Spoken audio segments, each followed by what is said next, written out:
Good evening दोस्तों आप सभी के लिए। और जैसा कि दोस्तों आप स्क्रीन पर देख रहे हैं भारत के प्रमुख ज्वालामुखी। तो दोस्तों इस वीडियो में आपके लिए दोस्तों भारत और विश्व के प्रमुख ज्वालामुखी आपके लिए बताने वाला हूं, जो कि दोस्तों खासकर एग्जाम में पूछे जाते हैं। जो कि आपके लिए दोस्तों एक इम्पोर्टेंट टॉपिक है, जो कि एक छोटा सा टॉपिक है दोस्तों, लेकिन इससे प्रश्न अवश्य बनते हैं और ज़रूर बनते हैं दोस्तों। तो दोस्तों वीडियो को शुरू से लेकर लास्ट तक अवश्य देखें, ताकि दोस्तों हर चीज़ आपके लिए अच्छी और कंप्लीट समझ में आए। तो चलिए दोस्तों शुरू करते हैं। और दोस्तों जो भाई हमारे चैनल पर पहली बार विजिट करें, प्लीज़ उनसे रिक्वेस्ट है कि चैनल को सब्सक्राइब करके साथ में ऑल वाला बेल आइकन जरूर दबा लें, ताकि दोस्तों हमारे आने वाली हर वीडियो का नोटिफिकेशन सबसे पहले आपके पास पहुंच सके। और वीडियो को लाइक करें, शेयर करें, कमेंट करें। और जो भी भाई रेलवे, आरपीएफ, कांस्टेबल और एसआई की जो तैयारी करना चाहते हैं और जीके को अच्छा बेहतर बनाना चाहते हैं, वो दोस्तों चैनल को सब्सक्राइब अवश्य कर लें और साथ में ऑल वाला बेल आइकन जरूर दबा लें, ताकि दोस्तों हमारे आने वाली हर वीडियो का नोटिफिकेशन सबसे पहले आपके पास पहुंच सके। तो चलिए दोस्तों शुरू करते हैं विश्व के प्रमुख ज्वालामुखी। यहाँ से ही वीडियो को शुरू करते हैं। तो देखिए दोस्तों, जो आपका पॉइंट है ज्वालामुखी। तो ज्वालामुखी होता क्या है दोस्तों, इसे समझ लेते हैं पहले। ज्वालामुखी दोस्तों ये रहा आपका यहाँ पर। ज्वालामुखी भूपटल पर वह प्राकृतिक छेद या दरार है जिससे होकर पृथ्वी का पिघला पदार्थ लावा, राख, भाप तथा अन्य गैसें बाहर निकलती हैं। उसे दोस्तों हम ज्वालामुखी कहते हैं, ये आपको याद रखना है। और यहाँ पर याद रखना है दोस्तों ये कि ज्वालामुखी क्रिया में सबसे अधिक जलवाष्प गैस निकलती है, जिसके अलावा carbon dioxide, sulphur dioxide, hydrogen और नाइट्रोजन जैसी अन्य कई गैसें निकलती हैं। और दोस्तों याद रखना है आपको, इम्पोर्टेंट है कि ज्वालामुखी में जलवाष्प की मात्रा लगभग 60 से 90% तक होती है, ये आपको याद रखना है। तो चलिए दोस्तों अब आगे देखते हैं। अब है दोस्तों आपका ज्वालामुखी के जो भाग होते हैं, जैसे क्रेटर, लार्वा, मैग्मा, सिंडर, ये होते क्या हैं, इन्हें मैग्मा किसे कहते हैं, क्रेटर किसे कहते हैं, लावा किसे कहते हैं, सिंडर किसे, ये सारी चीज़ें हम समझ लेते हैं। तो दोस्तों जो क्रेटर जो होता है दोस्तों, वो क्या होता है इसे देख लेते हैं पहले दोस्तों। ज्वालामुखी के कप के आकार का मुंह को क्रेटर कहते हैं। यानी दोस्तों जो यहाँ पर एक कप के आकार का जो मुंह बन जाता है, यहाँ पर आप देख सकते हैं दोस्तों, ये रहा दोस्तों कप के आकार का जो ये मुंह बन जाता है, इसे हम दोस्तों क्रेटर कहते हैं। अब मैग्मा किसे कहते हैं दोस्तों, मैग्मा चट्टानों का पिघला हुआ रूप है जिसकी रचना ठोस, आधी पिघली अथवा पूरी तरह से पिघली चट्टानों के द्वारा होती है और जो पृथ्वी की सतह से नीचे निर्मित होता है, उसे दोस्तों मैग्मा कहते हैं। जैसे कि दोस्तों ये है, यहाँ पर ये निकला हुआ है, इसे मैग्मा कहते हैं, जैसे कि ये निकला हुआ है। अब है दोस्तों आपका लावा। लावा क्या है दोस्तों, मैग्मा के बाहर निकलने वाले रूप को लावा कहते हैं, ये आपको याद रखना है। अब है दोस्तों आपका सिंडर। सिंडर क्या है दोस्तों, बाहर हवा में उड़ा हुआ लावा शीघ्र ही ठंडा होकर छोटे ठोस टुकड़ों में बदल जाता है, जिसे सिंडर कहते हैं।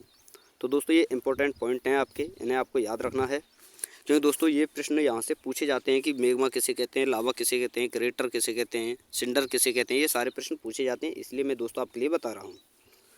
और दोस्तों वीडियो अगर आपको अच्छी लगे तो वीडियो को लाइक कर दें, शेयर कर दें दोस्तों, और चैनल को सब्सक्राइब करके साथ में ऑल वाला बेल आइकन जरूर दबा लें। तो चलिए दोस्तों आगे देखते हैं। अब आगे है दोस्तों ज्वालामुखी के प्रकार, यानी ज्वालामुखी कितने प्रकार का होता है ये हम देखते हैं। तो दोस्तों ज्वालामुखी 3 प्रकार का होता है, सक्रिय ज्वालामुखी, प्रसुप्त ज्वालामुखी और शांत ज्वालामुखी। तो दोस्तों सक्रिय ज्वालामुखी क्या होता है, सक्रिय ज्वालामुखी वह ज्वालामुखी है जिससे लावा, गैस, राख, जलवाष्प तथा विखंडित पदार्थ हमेशा निकलते रहते हैं, जो कि दोस्तों यहाँ पर आप पिक में देख रहे हैं, यानी चित्र में देख रहे हैं, पिक्चर में देख रहे हैं, यहाँ पर ये आपका सक्रिय ज्वालामुखी है। अब प्रसुप्त ज्वालामुखी क्या होता है दोस्तों, इसे देख लेते हैं। ऐसा ज्वालामुखी जो वर्षों से सक्रिय नहीं हुआ लेकिन यह कभी भी सक्रिय हो सकता है, वह प्रसुप्त ज्वालामुखी कहलाता है, जैसा कि आप यहाँ पर देख सकते हैं। और अगला है दोस्तों शांत ज्वालामुखी। ऐसे ज्वालामुखी जो कई वर्षों सक्रिय नहीं हुए और जिनकी भविष्य में भी सक्रिय होने की संभावना नहीं है, वह शांत ज्वालामुखी कहलाते हैं, जैसा कि यहाँ पर आप देख सकते हैं। तो दोस्तों ये भी प्रश्न यहाँ पर बनते हैं, ये आपको याद रखना है कि सक्रिय ज्वालामुखी कौन सा है, ये किसे कहते हैं, प्रसुप्त किसे कहते हैं और शांत ज्वालामुखी किसे कहते हैं, ये प्रश्न बनते हैं दोस्तों। इसलिए दोस्तों मैं ये टॉपिक लेकर आया हूँ और ये बता रहा हूँ दोस्तों ये पॉइंट, तो इनको आपको खासकर याद रखना है। तो चलिए दोस्तों अब आगे देखते हैं कि कौन से ज्वालामुखी कहाँ पाए जाते हैं और कौन से कहाँ पाए जाते हैं, इस सारी चीज़ों पर हम डिस्कस करते हैं दोस्तों। तो पहला है दोस्तों संयुक्त राज्य अमेरिका। तो संयुक्त राज्य अमेरिका में आपका दोस्तों किलामू या किलायू ज्वालामुखी पाया जाता है, जो कि दोस्तों हवाई द्वीप पर है, ये आपको याद रखना है। और अगला है दोस्तों मोनोलोआ, जो कि हवाई द्वीप पर पाया जाता है, ये भी आपको याद रखना है। और एक है दोस्तों सेंट हेलेंस ज्वालामुखी। और आपको खासकर याद रखना है कि विश्व का सबसे बड़ा सक्रिय ज्वालामुखी दोस्तों आपका किलामू है, यानी किलायू, ये आपको याद रखना है। तो चलिए दोस्तों अब आगे देखते हैं। अगला है दोस्तों आपका इटली। इटली में 3 ज्वालामुखी आपको याद रखने हैं, वेसुवियस ज्वालामुखी, माउंट एटना ज्वालामुखी, स्ट्रोम्बोली ज्वालामुखी। तो वेसुवियस जो ज्वालामुखी आपका प्रक्षुब्ध ज्वालामुखी है, ये आपको याद रखना है।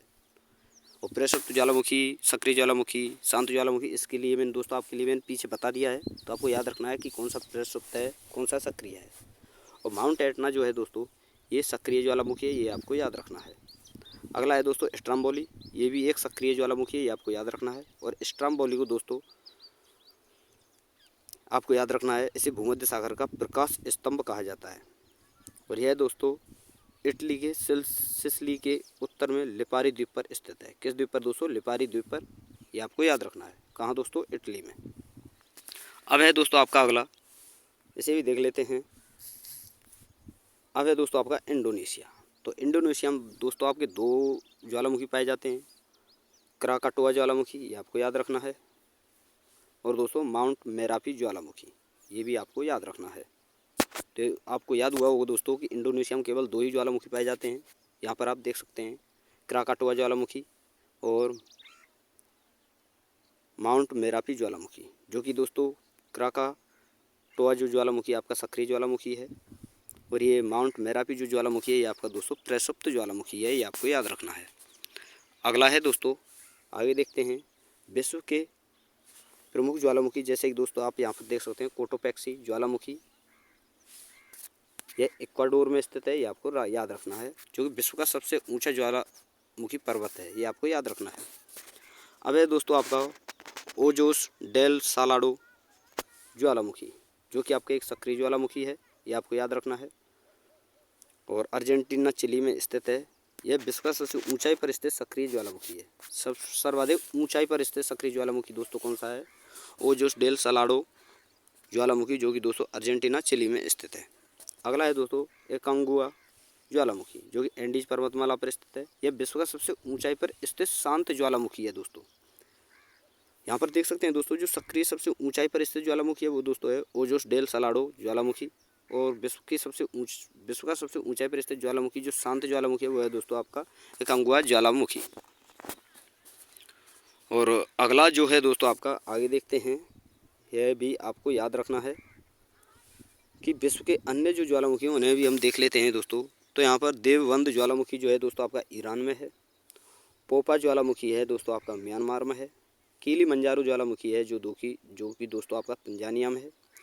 माउंट एरबुस ज्वालामुखी है दोस्तों, ये आपका अंटार्कटिका में है, ये आपको याद रखना है। इस महाद्वीप का अकेला सक्रिय ज्वालामुखी है ये दोस्तों, ये आपको याद रखना है, जो कि अंटार्कटिका में पाया जाता है। कौन सा है दोस्तों? माउंट एरबुस ज्वालामुखी, जो कि एक सक्रिय ज्वालामुखी है, केवल अकेला ही यही अंटार्कटिका में पाया जाता है। और दोस्तों जापान के ये आपको याद रखने हैं, फ्यूजियामा ज्वालामुखी और माउंट एसो ज्वालामुखी, जो कि दोस्तों ये दोनों ही आपके जापान में पाए जाते हैं। और भारत में मात्र 2 ही ज्वालामुखी पाए जाते हैं दोस्तों, जो कि अंडमान निकोबार में स्थित हैं, ये आपको याद रखना है। एक तो है दोस्तों नारकुंडम ज्वालामुखी और एक है दोस्तों बैरन ज्वालामुखी। तो बैरन ज्वालामुखी जो है भारत का दोस्तों एकमात्र सक्रिय ज्वालामुखी है, ये आपको याद रखना है। और नारकुंडम ज्वालामुखी है जो दोस्तों आपका शांत ज्वालामुखी है, ये भी आपको याद रखना है।